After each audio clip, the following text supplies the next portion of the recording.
You thought you'd start easy and tried to draw your stunning vacation landscape, your partner, your kids, perhaps your dog, your house, favourite plant, or your monster truck. And you really believed, when you'd finished it, that it would be the best drawing ever.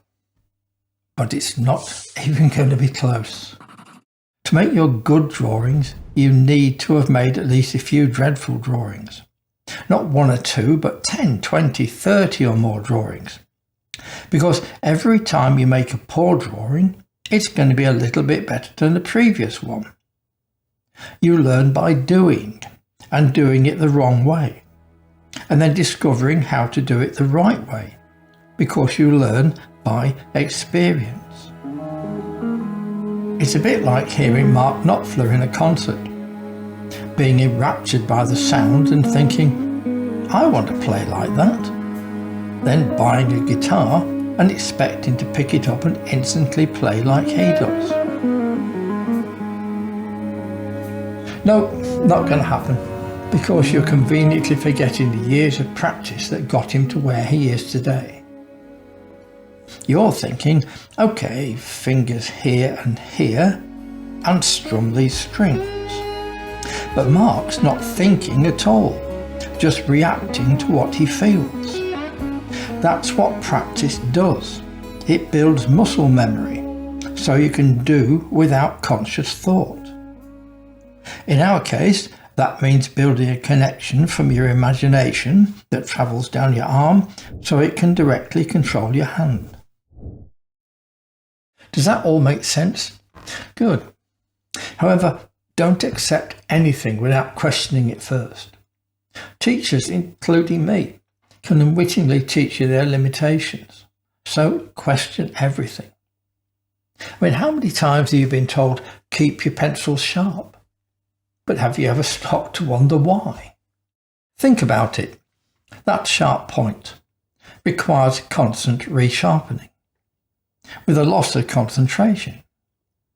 All the lines you draw are sharp and hard-edged, and the point wears quickly or crumbles and breaks under pressure. So here's an alternative to consider that served me well for over 40 years. The Chisel Point. A point that permits the drawing of thin, sharp-edged lines and broad, soft-edged lines. Lines that blend and merge into each other for shading. To sharpen the edge, you simply rub the flat face. No sharpener required, or having to stop drawing. In fact, just using a flat face automatically sharpens the edge. And the sharp edge is like a long-lasting point because it extends half of the way round the tip. And just for you, there's complimentary access to the DrawWithMike Chisel Point video below. Now let me shoot ahead a little, so you know what excitement you're heading for. While you're learning the basic techniques, the next stage will silently creep up on you, because you'll find yourself studying the world around you in more depth. You'll be building a memory bank of images and textures and experiences that you can draw on later. I cannot overemphasize how wonderful your life is about to become. Drawing will make changes, magical changes to your brain.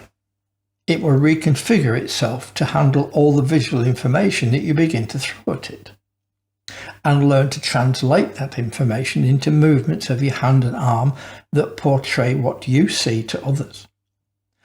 Others who will probably never enjoy the world in the way that you can. Persevere, and I guarantee you'll truly experience the world around you in wonder. From wide open vistas to more local, smaller scale situations. You'll see beauty in things you never paid any attention to. Right down to the smallest details, however mundane the subject might seem. Even textures will take on a life of their own, textures you never noticed before or even knew existed. Textures you'll want to run your fingers over so you remember the experience. Because without colour, we graphite artists have only texture and contrast to work with. And you'll see all of this through an artist's eyes. And that's such a privilege. But you can't race through the stages. Learn to walk before you try to run. Fundamentally, drawing is capturing the visual effect of what you see. And the only difference between drawing a box, a person, a tree and a car is which of the few basic techniques do you combine to capture each effect. That's your next challenge, and all it requires is practice. You could copy photos, which are full of ready-made shapes and values that you can study and mimic, or carry a little pocket sketchbook and take note of everything that interests you. Focus on learning and not on producing a good drawing, because that removes all the stress. And every time you correct an error, that error is no longer a negative. It's a positive learning experience. Draw anything. The old pine cone you discovered on your walk this morning. The cake you're about to eat for lunch. The flower bulb the dog dug up. Anything, no matter how it might look. As long as you're drawing, quality doesn't matter while you explore and learn to use those basic techniques. And here's the good news. There aren't many. I'd list them as hatching and cross-hatching, leading to solid and varied shading, and, when necessary, blending that shading, layering different grades of pencil on top of each other, erasing, both to remove graphite and also to lighten it, and indenting, which is very useful but not commonly used. Learn them. Don't skip the beginner bit. That only leads to disappointment. As you work your way through the techniques, what you need is assistance, and I can help you with that. At DrawWithMike, I have step-by-step videos for you that explain and demonstrate all the basic techniques. And if you prefer a guiding hand, check out my 8-week online course at DrawSpace. There are links to both below. The videos will help you develop into the artist you're striving to be. And all this for a super low cost and direct access to my personal advice and critiques through the support forum. Look, after over 40 years of professional success and running online and international workshops, I understand what you need to know. I know the problems and I develop the solutions. So you don't need to make all the mistakes. Save time and learn from mine. Here's a top tip for you. Drawing is this simple. Look for the darkest value in your subject. Here it's either the dog's nostrils or the pupils in its eyes. Draw it. Don't mess around drawing it light and then darker and darker. Nothing in this drawing can be darker, okay? So draw it as dark as you can. Instantly, you know the entire range of values in your drawing, from that darkest value to the white of your paper. And all the values in between will naturally fall into place as you draw.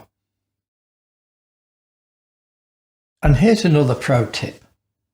Whenever you begin to think, I don't know how to do something, replace it with, I want to know, and go and find the solution.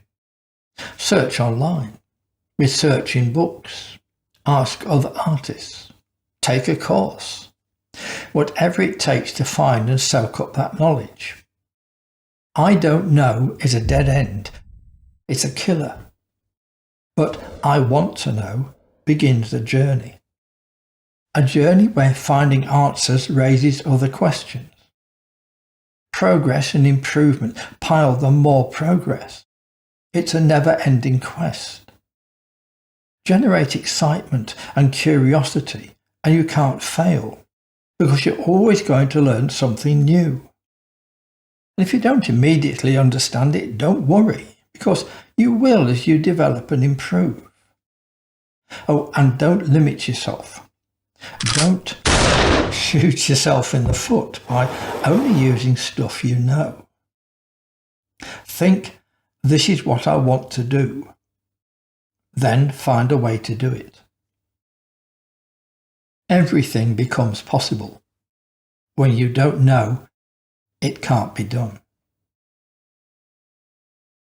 If you're just starting out, you're in that truly enviable position right now. Everything is possible. You just don't know how to achieve it yet. But you will.